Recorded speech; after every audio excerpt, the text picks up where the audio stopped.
chicos, bienvenidos a este nuevo tema que veremos ahora con respecto a sucesiones y series infinitas. Esta vez vamos a ver lo que es la prueba de la integral y estimación de sumas. Como introducción, se puede decir que, a diferencia de lo que se había visto en el tema anterior, sí, que vimos todo lo que era una sucesión y una serie que viene a ser la suma de los términos o de los términos que yo voy a tener en una sucesión, pues tenemos que saber que no en todos los casos es fácil sacar una serie o es fácil estimar la suma de una sucesión, de los términos de una sucesión. ¿Sí? En el caso de series geométricas o de otro tipo de series, estas tienen formulación, es decir, que puedo sacar la suma parcial de esta, pero no todas mis series van a tener una formulación en la que yo pueda estimar cuál va a ser su suma o en este caso cuál será mi serie. ¿Qué pasa cuando yo no puedo estimar por formulación una suma? ¿Sí?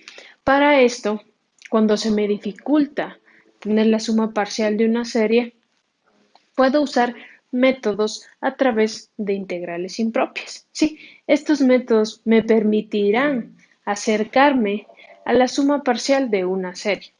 Por ejemplo, miremos la gráfica de aquí. Yo tengo una curva y igual a 1 sobre x al cuadrado. ¿Sí? Si yo trato de estimar la suma o el área bajo la curva, en este caso, ¿qué es lo que puedo hacer? Recordemos cuando sacábamos el área bajo la curva. ¿Cómo lo hacíamos? Lo hacíamos a través de rectángulos, ¿verdad? De la sumatoria del área de varios rectángulos que trazábamos, ya sea bajo o sobre la curva. En este caso, pensemos en esto. Yo quiero sacar el área bajo esta curva, ¿sí? De mi curva 1 sobre x cuadrado. Entonces, trazo mis rectángulos divididos en partes iguales y digo, el área para mi primer rectángulo, ¿a qué será igual? A 1 sobre 1 al cuadrado por esto de aquí, ¿sí? Mi área 2, ¿a qué va a ser igual? A área igual a 1 sobre 2 al cuadrado, mi siguiente área 1 sobre 3 al cuadrado, mi siguiente área 1 sobre 4 al cuadrado, mi siguiente área 1 sobre 5 al cuadrado y así sucesivamente. Es decir, que la sumatoria desde n igual a 1 hasta el infinito, ¿sí? Diciendo que trazo un número de divisiones infinitas o cuando n tiende a infinito, de que de 1 sobre n al cuadrado es igual a esta sumatoria, es igual a la sumatoria de todas mis áreas, ¿sí? 1 sobre 1 al cuadrado más 1 sobre 2 al cuadrado y así sucesivamente, ¿sí? Si nosotros hacemos, ¿sí? Esta sumatoria bajo mi formulación, en este caso de la serie, que sería la sumatoria de 1 sobre n al cuadrado, voy a tener un aproximado de 1.64. ¿Sí? Para este caso de funciones yo puedo establecer una formulación de tal forma que pueda estimar su suma. Pero ¿qué pasa cuando yo no puedo estimar una formulación para determinada serie? En ese caso se usan métodos como la integral impropia que ya habíamos visto antes. ¿Cómo funciona esta? Esta funciona a través de la prueba de la integral. ¿Sí? Entonces, cuando yo trato de estimar una suma con n divisiones, sabiendo que n tiende al infinito, lo puedo, lo puedo representar a través de ¿qué? De una integral impropia, ¿sí? Empezando desde n1, ¿sí? Como vemos aquí, hasta n cuando tiende al infinito, ¿sí? Entonces, la prueba de la integral tiene dos casos. El primero de ellos me dice que si la integral impropia de 1 hasta infinito de mi función con respecto a un diferencial es convergente siempre que la sumatoria desde n igual a 1 hasta infinito de mi sucesión sea convergente. ¿Sí? Es decir, que si mi sucesión o mi serie es convergente, mi integral también será convergente. Y el caso contrario, si mi integral impropia desde 1 hasta infinito de mi función con respecto a un diferencial es divergente, entonces mi serie también será divergente. La sucesión será divergente. Entonces, para yo saber si mi serie converge o diverge, puedo hacerlo a través del uso de integrales impropias. Si esta converge, voy a poder tener una suma parcial determinada, mientras que si mi suma parcial es infinita, quiere decir que mi serie es divergente, por tanto mi integral también va a diverger. Entonces, a través de la prueba de la integral, yo puedo saber si una serie converge o no. Sí, una serie en este caso en la que yo no pueda tener una formulación matemática como por ejemplo en series geométricas, que yo pueda aplicar su formulación y sacar el estimado de su suma. Sí, ahora, ¿qué pasa cuando yo hago el estimado de mi suma a través de la prueba de la integral, por ejemplo? Sí, ¿cómo sé qué tan precisa es esa suma con respecto a la suma real que debería ser? Sí, para esto se hace la estimación del residuo para la prueba de la integral. Es decir, que yo saco el error de esta con respecto a lo que debería ser real. Sí, pensemos que yo tengo que una suma real de 5 y yo hice una suma parcial de 4,5. Es decir, que el residuo, que en este caso viene a ser 0,5, es el error que yo tengo. Sí, tengo que saber qué tan precisa es mi aproximación a través del método que yo estoy usando. ¿Sí? Entonces, para poder saber qué tan precisa ha sido la suma que yo he sacado con respecto a la real, hago la estimación de la suma de una serie, ¿sí? ¿A través de qué? A través de la estimación del residuo para la prueba de la integral. ¿Sí? ¿Cómo funciona esto? El residuo, como les comento, es igual a la suma real menos la suma parcial. ¿Sí? ¿Esto a qué será igual? A un A sub n más 1 más un A sub n más 2, etcétera, etcétera. ¿Sí? Pensemos, ¿cuál sería aquí mi S menos mi S sub n? Veamos, recordemos que para sacar el área bajo una curva nosotros podíamos hacerlo ¿con qué? Con triángulos perdón, con rectángulos sobre mi curva o bajo mi curva. Entonces, ¿qué pasaba cuando hacíamos estas estimaciones? Que cuando nosotros sacábamos con el área bajo la curva, con rectángulos sobre mi curva, ¿qué iba a pasar? Iba a haber un excedente. ¿Por qué? Porque estas áreas de aquí iban a ser sobrantes, ¿verdad? Sobrantes con respecto al área real que es bajo la curva. Entonces, cuando yo hacía con rectángulos sobre mi curva, iba a tener un excedente de área. Y cuando yo hacía con rectángulos bajo mi curva, en cambio, ¿qué pasaba? Iba a haber un faltante, es decir, que yo no estaba cubriendo estas áreas de aquí. ¿Sí? Con rectángulos bajo mi curva iba a haber un faltante y con rectángulos sobre mi curva iba a haber un sobrante. ¿Sí? Entonces, ¿qué se decía o qué se concluía de eso? Que el área real estaba entre el área 1, pensando que este es el área 1 con rectángulos bajo la curva, y entre el área 2, pensando que este es el área 2 con rectángulos sobre la curva. Entonces, el área real estaba entre estas dos áreas. ¿Sí? Y entre más subdivisiones hacíamos, estos números se reducían y más nos acercábamos al área real. Entonces, ¿qué se puede decir de esto? Que si yo resto estas áreas, voy a tener el error. ¿Sí? Veamos. Entonces, de aquí puedo concluir que el residuo es igual a la suma real menos la suma parcial que yo vaya a sacar. Por tanto, se dice que el residuo va a estar entre mis dos áreas sacadas con ¿qué? Con rectángulos bajo la curva y rectángulos sobre la curva. Por eso se dice o se concluye que el residuo va a estar entre la integral de n más 1 hasta el infinito de mi función con respecto a un diferencial y entre la integral impropia desde n hasta infinito de mi función con respecto a un diferencial. ¿Qué representa esta integral y qué representa esta integral? Veamos.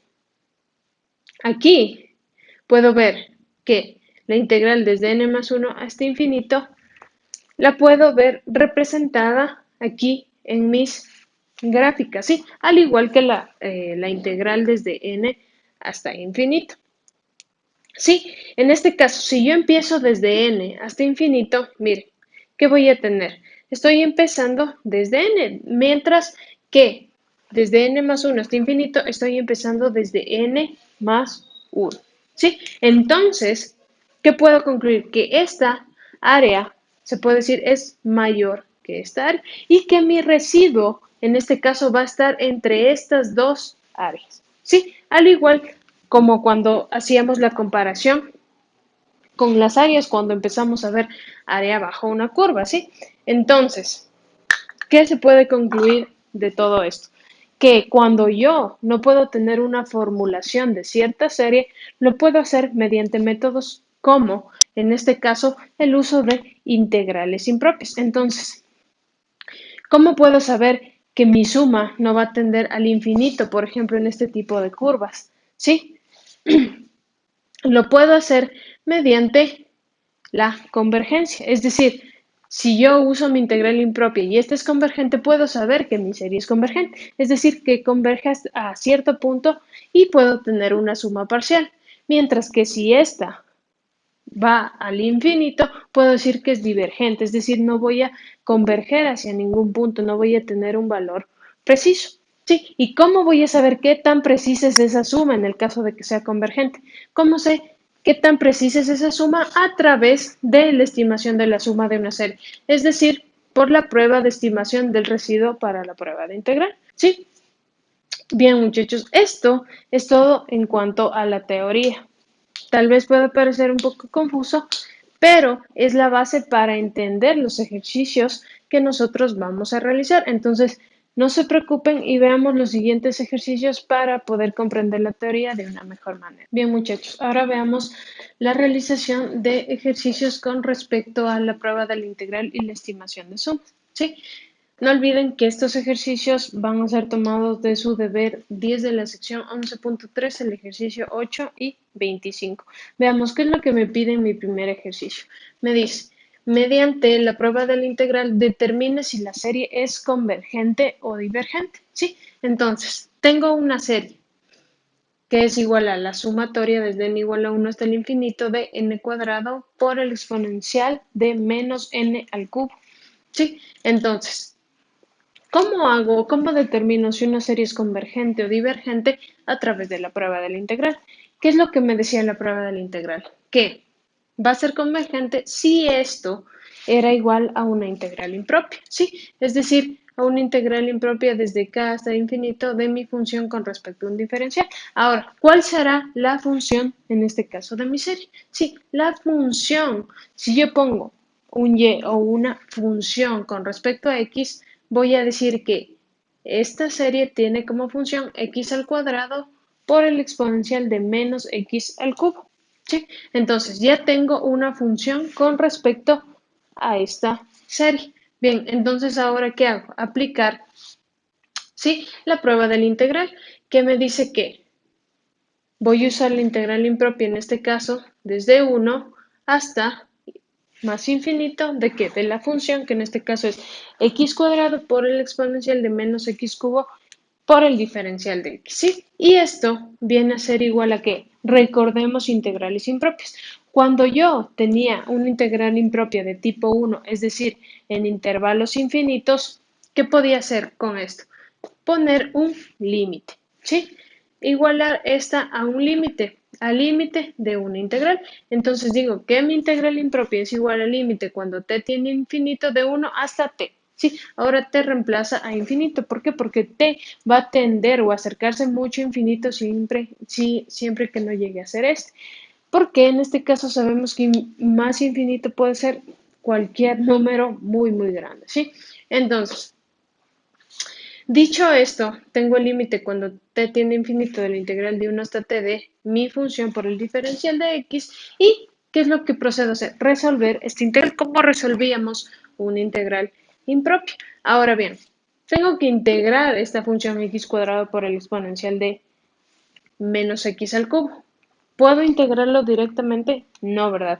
¿Qué puedo hacer para yo hacer la integral en este caso, de esta función? Recordemos las técnicas de integración ya aprendidas, ¿sí? En este caso, para yo poder hacer la integral de esto, ¿qué? Tengo que evaluar mi función. Evalúo mi función y pienso, ¿qué técnica de integración que yo ya aprendí puedo usar en este caso? Sí, Entonces, pregúntense eso ustedes y yo puedo determinar que para resolver este tipo de integral puedo usar la regla simple de la sustitución.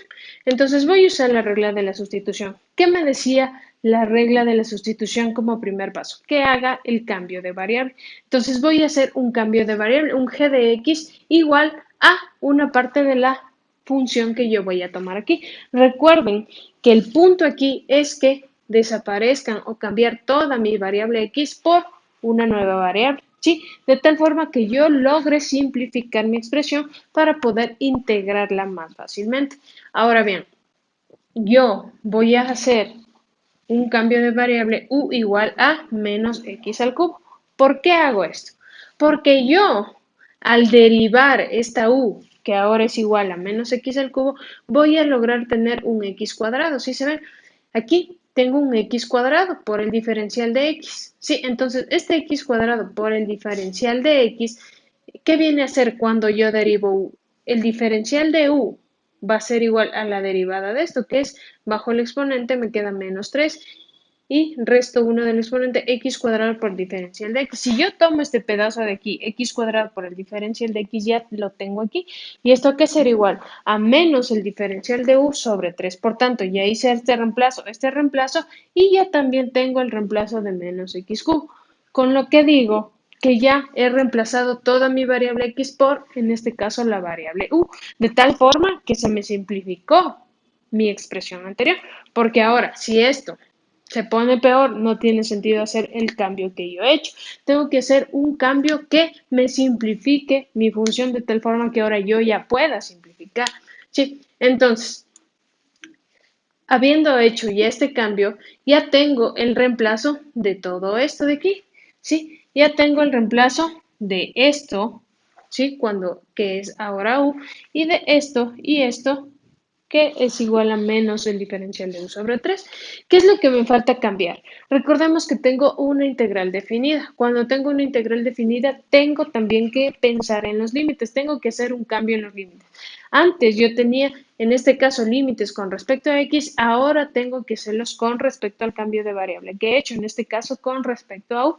Por tanto, si yo digo que u viene a ser un g de x, sí, que es igual a menos x cubo, mis límites, como lo saco con un g de límite superior y un g de límite inferior. Por tanto, g de t, ¿a qué será igual? Este t reemplazo en mi g de x o en mi u, que va a ser, reemplazo la t en x y me queda menos t al cubo. Y mi g de 1, reemplazo el 1 en x y me queda 1 al cubo, 1 por menos 1. ¿Sí? Entonces ya tengo mis límites ahora con respecto a x. Por tanto, ya reemplazo en mi integral anterior. Entonces, ¿esto a qué será igual ahora con respecto a u? A límite cuando t tiende al infinito de que mis nuevos límites desde menos 1 hasta menos t al cubo, ¿de qué? Veamos. Esta exponencial de, ¿qué será? Ahora de u, porque u es igual a menos x al cubo. La exponencial de u por este x cuadrado por este de x, ¿cuánto equivalía? A menos el diferencial de u sobre 3. Sí, aquí lo único que hago es sacar mi constante. Y me queda que el límite cuando t tiende a infinito de menos un tercio por la integral desde menos 1 hasta menos t al cubo del exponencial de u por el diferencial de u. Sí, ¿a qué va a ser igual esto? Ahora, ¿qué es la función nueva que ahora yo tengo en mi integral? Ya tengo una función simplificada, en este caso es el exponencial de u, y esta y es una integral directa que yo conozco. ¿Cuánto es el exponencial de u? La integral del exponencial de u con respecto al diferencial de u es el mismo exponencial de u, ¿sí? Entonces, tengo que el integral de esto ha sido el exponencial de u, como es una integral definida, está evaluada entre menos 1 y menos t al cubo. Esta constante la saqué, por propiedad del límite puedo sacar la constante.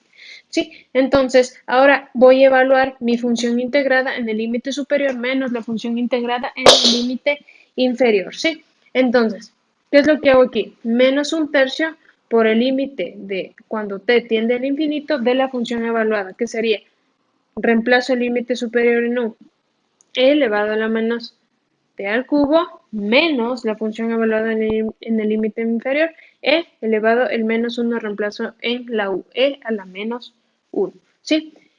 Entonces, ahora sí procedo ya, cuando ya tengo t aquí, ya procedo a hacer el reemplazo cuando t tiende al infinito.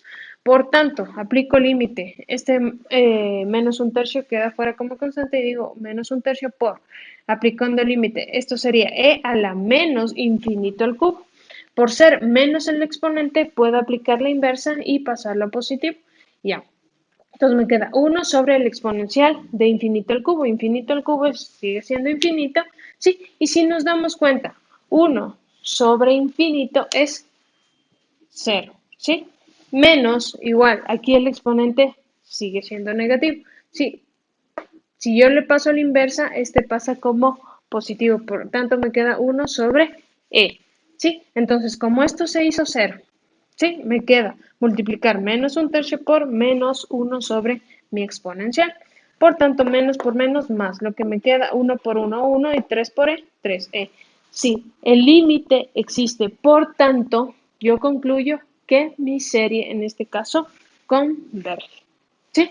Es lo que me solicitó el problema, que mediante la prueba de la integral yo determine si la serie era convergente o no. En este caso, como el límite existe, converge, ¿sí? Veamos qué me pide mi segundo ejercicio. Me dice, determine si la serie es convergente o divergente.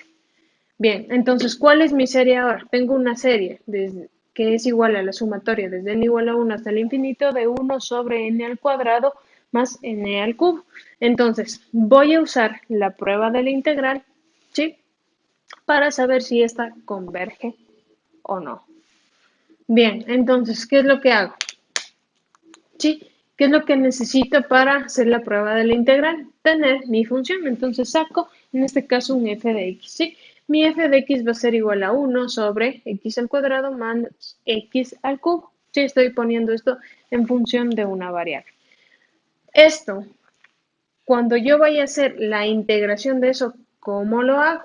¿Sí? No hay una integral directa que me diga cómo hacer esta función de 1 sobre x cuadrado más x al cubo. Entonces, trato de factorar esto y ver qué puedo hacer. Voy a sacar factor como un x cuadrado.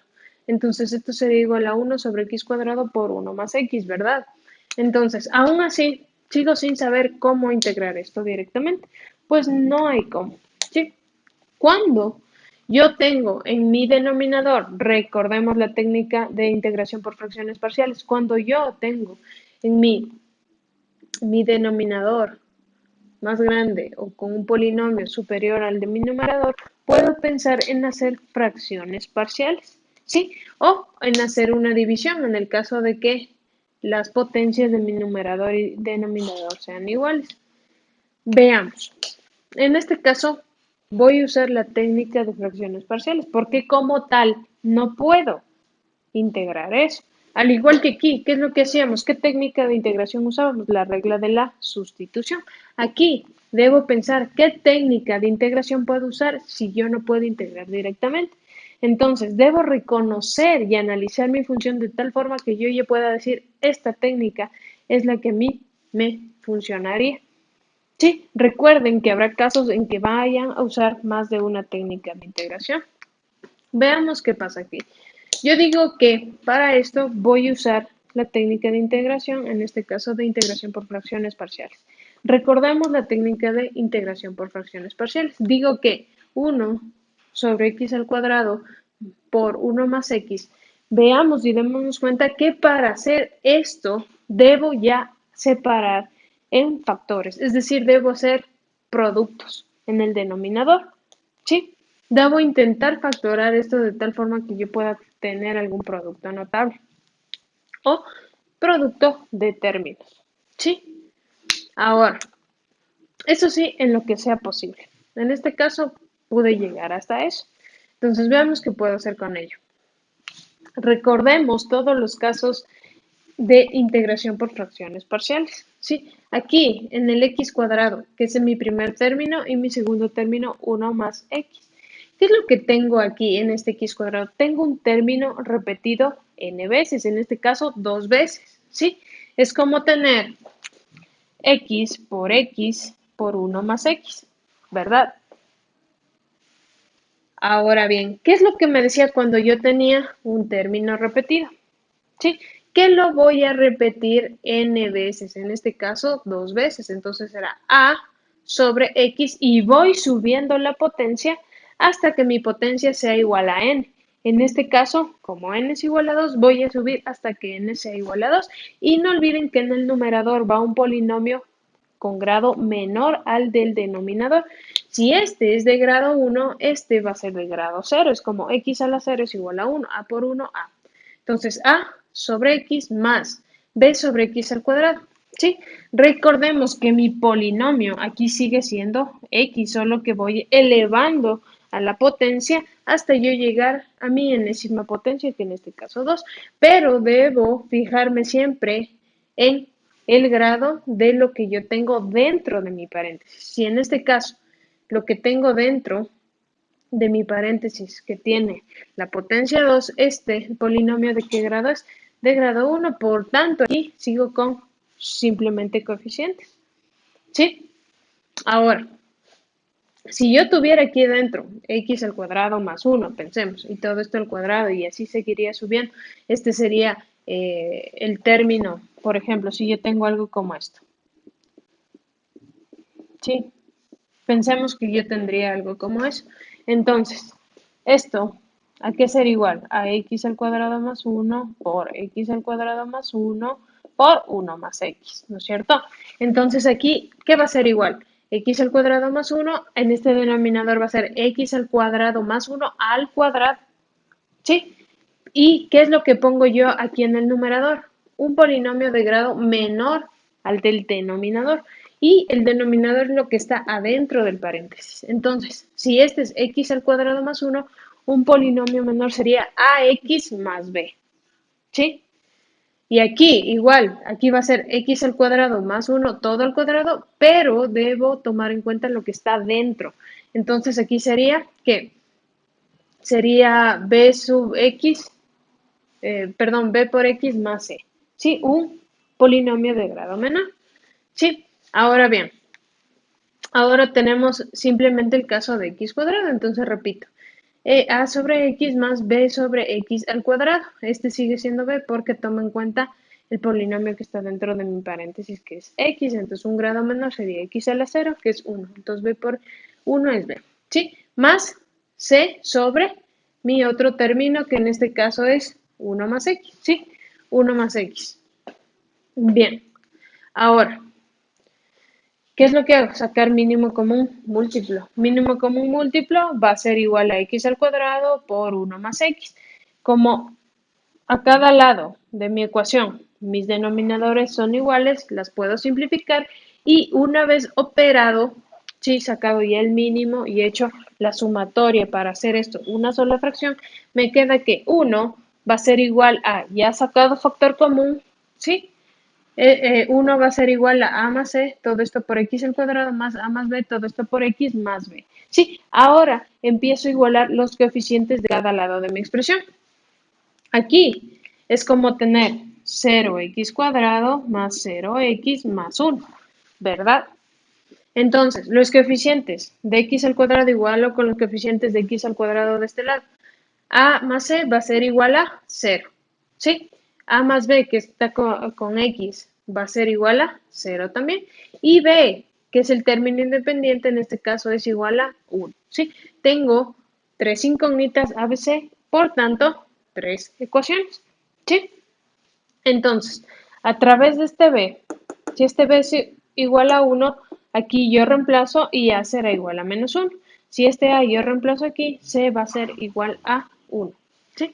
Entonces ya tengo los valores tanto de a, b y c. Entonces digo que ya reemplazando en mi integral impropia, la integral impropia, en este caso definida desde 1 hasta infinito, de que de mi función en esta, que en fracciones parciales es igual a sobre x, a es menos 1 sobre x más b sobre x al cuadrado, b es 1 sobre x al cuadrado más c sobre 1 más x, c viene a ser igual a 1 sobre 1 más x, ¿sí? Y yo ya puedo hacer la integración de esto porque ya tengo términos conocidos. Estos, si me doy cuenta, son potencias o puedo aplicar integrales directas que yo ya conozco, ¿sí? Entonces, ¿qué es lo que me dice primero una integral impropia? Que yo puedo igualarla a un límite. Entonces, cuando yo tengo la integral en intervalos infinitos de 1, en este caso hasta infinito, esto es igual al límite cuando t tiende a infinito de la integral de 1 hasta t, ¿de qué? De mi función. Un menos 1 sobre x más 1 sobre x al cuadrado más 1 sobre 1 más x. Sí, y esto por el diferencial de x. Ahora bien, integro mi función, ya puedo integrarla directamente, entonces digo que esto es igual al límite cuando t tiende a infinito de ¿qué? La integral de 1 sobre x es logaritmo natural de x, como estoy anteponiendo el menos, me queda menos logaritmo natural de x, ¿sí? La integral de 1 sobre x al cuadrado, que es como tener x a la menos 2, es la integral de una potencia, ¿sí? Sumo 1 a la potencia, me quedaría menos 2 más 1, que es menos 1, y divido para este mismo exponente sumado, que me quedaría x a la menos 1 sobre menos 1, ¿no es cierto? Entonces, menos por más me queda el menos y x a la menos 1, como se los mencioné, más 1 sobre 1 más x es logaritmo natural de 1 más x, y esto está evaluado entre 1 y t, ¿sí? Entonces, ¿qué es lo que puedo hacer aquí? Aquí voy a operar lo que está dentro para simplificar toda mi expresión, y si puedo darme cuenta aquí este logaritmo menos este logaritmo, ¿qué es lo que me hace pensar? En usar la propiedad de los logaritmos de la división, que me dice que si dos logaritmos se restan, este podrá ser integrado en uno solo, como logaritmo natural de la expresión que tenía el logaritmo positivo, 1 más x, y sobre la expresión que tenía el logaritmo negativo, que sería esto igual a logaritmo natural de 1 más x sobre x, ¿sí? Y esto menos mi x a la menos 1. Si yo lo paso a la inversa, me queda 1 sobre x positivo, ¿sí? Entonces, esto evalúo o voy a seguir operando porque debo recordar que finalmente tengo que aplicar el límite, ¿sí? Como es un límite al infinito, tengo que tratar de que no me salga una indeterminación. Entonces, ¿qué es lo que puedo hacer aún aquí? Voy a dividir este denominador para cada uno de los términos de mi numerador. Entonces, digo que el logaritmo natural de 1 para x más x para x a 1, ¿no es cierto? Entonces me queda el logaritmo natural de 1 sobre x más 1 y todo esto menos 1 sobre x. Ahora sí, evalúa entre 1 y t. Ya tengo mi función integrada y simplificada, sí, y evalúa en el límite superior menos la función evaluada en el límite inferior. Lo que me queda, el logaritmo natural de reemplazo la t donde hay x, 1 sobre t más 1, menos 1 sobre t. Todo esto menos la función evaluada en el límite inferior, que me quedaría 1, ¿no? Logaritmo natural de 1 sobre 1 me da a 1. 1 más 1, 2. Logaritmo natural de 2 menos por menos me da más. 1 sobre 1, 1, ¿sí? Entonces, una vez ya he evaluado los límites de mi integral, ya puedo aplicar el límite cuando t tiende a infinito, ¿sí? Entonces, hagamos el reemplazo. Cuando t tiende a infinito, aquí, ¿qué me quedaría? Logaritmo natural de 1 sobre infinito. 1 sobre infinito es 0, ¿sí? 1 sobre infinito, 0, más 1, 1. Entonces me queda logaritmo natural de 1 menos 1 sobre infinito, 0. Entonces menos 0 menos logaritmo natural de 2 y más 1, porque ya no hay dónde reemplazar más t. Entonces me queda logaritmo natural de 1 menos logaritmo natural de 2 más 1. ¿Sí?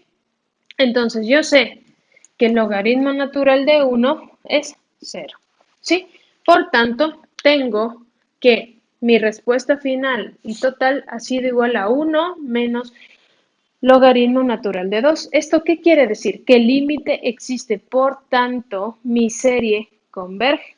Entonces, doy respuesta a lo que me solicitaba mi ejercicio y digo que mi serie es convergente, ¿sí? ¿Qué es lo que hicimos aquí? En resumen fue aplicar la prueba del integral que nosotros vimos en la teoría, ¿sí? Bien, muchachos, espero que el desarrollo de estos ejercicios haya sido de gran ayuda para ustedes para entender de mejor manera cómo funciona el tema de prueba de la integral y estimación de suma, ¿sí? Sigan practicando más, espero que esto les ayude a mejorar sus habilidades y destrezas y nosotros nos estaremos viendo en un próximo tema.